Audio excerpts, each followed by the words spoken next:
और शेष 2 हाथों में मृग मुद्रा और टंक ले रखा हो, अथवा उपासक की रुचि के अनुसार अष्टभुजा मूर्ति की स्थापना करनी चाहिए।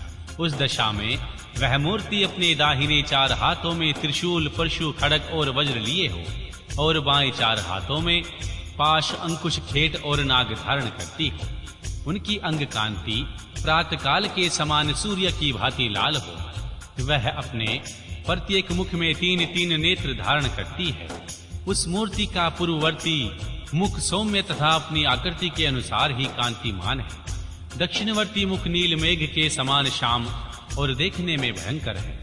उत्तरवर्ती मुख मूंगे के समान लाल है और सिर की नीली अल के समान उनकी शोभा है। पश्चिमवर्ती मुख पूर्ण चंद्रमा के समान उज्जवल, सौम्य तथा चंद्रकलाधारी है। उस शिव मूर्ति के अंक में पराशक्ति महेश्वरी शिवा आरूढ़ हो। उनकी अवस्था 16 वर्ष की सी हो।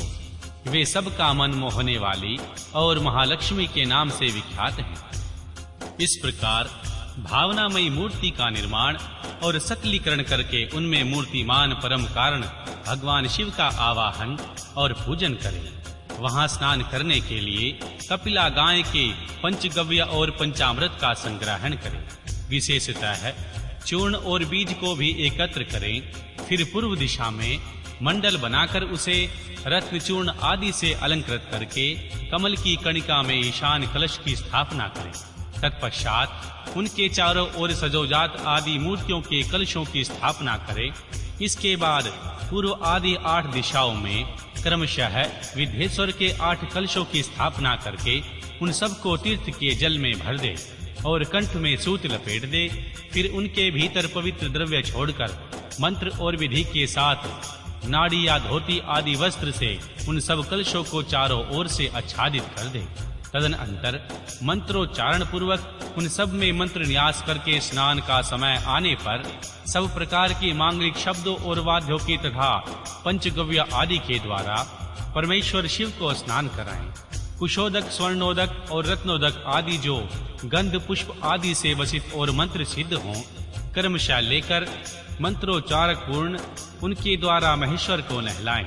फिर गंध पुष्प आदि दीप आदि निवेदन करके पूजा कर्म संपन्न कर लें। आलेपन या उपटन कम से कम 1 पल और अधिक से अधिक 11 पल हो। सुंदर सुवर्णमय और रत्नमय पुष्प अर्पित करे। सुगंधित नील कमल, नीरद कुमुद, अनिकाश, बिल्व पत्र, लाल कमल और श्वेत कमल भी भगवान शंभु को चढ़ाएं। काला गुरु के कपूर को घी और गुग्गुल से युक्त करके निवेदन करें। कपिला गाय के घी से दीपक से कपूर की बत्ती बनाकर रखें और उसे जलाकर देवता के सम्मुख दिखाएं। ईशान आदि 5 ब्रह्म की 6 अंग की और 5 आवरणों की पूजा करनी चाहिए। दूध में तैयार किया हुआ पदार्थ नैवेद्य के रूप में निवेदनीय है। गुड़ और घी से युक्त महाचारु का भी भोग लगाना चाहिए। पाटल, उत्पल और कमल आदि से सुवासित जल के पीने के लिए देना चाहिए। 5 प्रकार की सुगंधों से युक्त तथा अच्छी तरह लगाया हुआ तंबूल मुख शुद्धि के लिए अर्पित करने चाहिए। स्वर्ण और रत्नों के बने हुए आभूषण, नाना प्रकार के रंग वाले नूतन महीन वस्त्र जो दर्शनीय हो, इष्ट देव को देने चाहिए। उस समय गीत वाद और कीर्तन आदि सभी करने चाहिए। मूल मंत्र का 1 लाख जाप करना चाहिए। पूजा कम से कम 1 बार नहीं तो 2-3 बार ही करनी चाहिए, क्योंकि अधिक का अधिक फल होता है। होम सामग्री के लिए जितने द्रव्य हों, उनमें से प्रत्येक द्रव्य की कम से कम 10 और अधिक से अधिक 100 आहुतियां देनी चाहिए। मारण और उच्चाटन आदि में भगवान शिव के घोर रूप का चिंतन करना चाहिए। शांति कर्म या पौष्टिक कर्म करते समय भगवान के शिवलिंग में शिवाग्नि तथा अन्य प्रतिमाओं में भगवान शिव के सौम्य रूप का ध्यान करना चाहिए। मारण आदि कर्मों में लोहे के बने हुए श्रुक और श्रुआ का उपयोग करना चाहिए। अन्य शांति आदि कर्मों में श्रुक और श्रुआ बनवाने चाहिए। मृत्यु पर विजय पाने के लिए घी दूध में मिलाई हुई दुर्वा से, मधु से युक्त धृतयुक्त चारु से अथवा केवल दूध से भी हवन करना चाहिए तथा रोगों की शांति के लिए तिलों की आहुति देनी चाहिए। समृद्धि की इच्छा रखने वाला पुरुष महान दरिद्र की शांति के लिए घी, दूध अथवा केवल कमल के फूलों से होम करे। वशीकरण का इच्छुक पुरुष धृतयुक्त जाति पुष्प चमेली या मालती के पुष्प से हवन करे। द्विज को चाहिए कि वह धृत और करवीर पुष्पों से आहुति देकर आकर्षण का प्रयोग सफल करे। तेल की आहुति से, उच्चाटन और मधु की आहुति से स्तंभन कर्म करे। सरसों की आहुति से भी स्तंभन किया जा सकता है। बड़ के बीज और तिल की आहुति द्वारा मारण और उच्चाटन करे। नारियल के तेल की आहुति देकर द्वेषपूर्ण कर्म करे।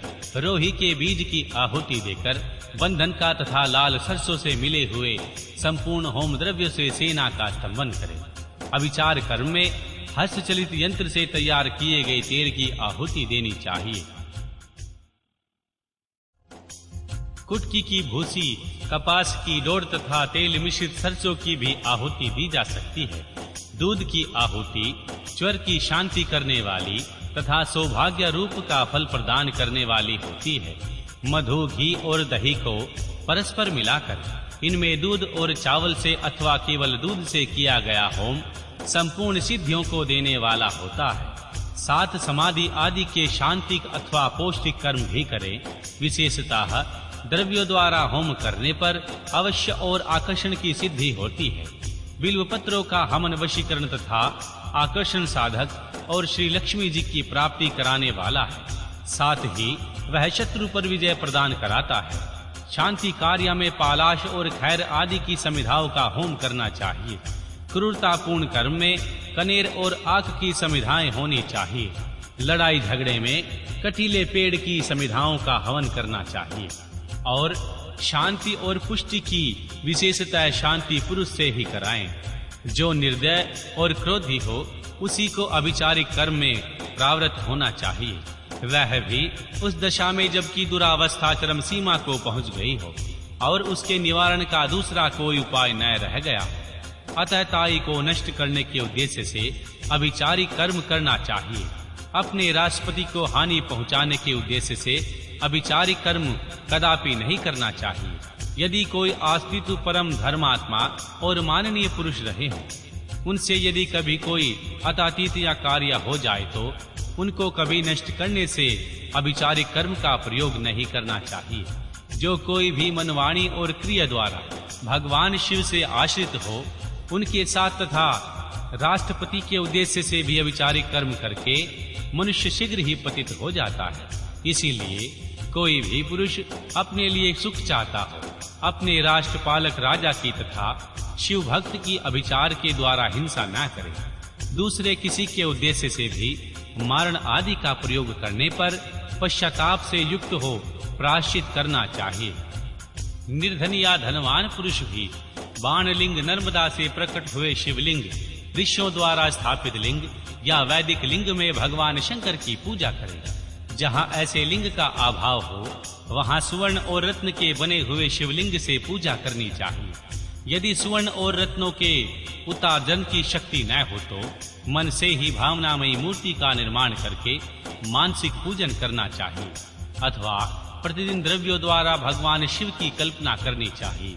जो किसी अंश में समर्थ और किसी अंश में असमर्थ है, वह भी यदि अपनी शक्ति के अनुसार पूजन कर्म करता है तो उसका अवश्य फल का भागी होता है। जहां इस कर्म का अनुष्ठान करने पर भी फल नहीं दिखाई देता, वहां 2 या 3 बार उनकी आवृत्ति करें।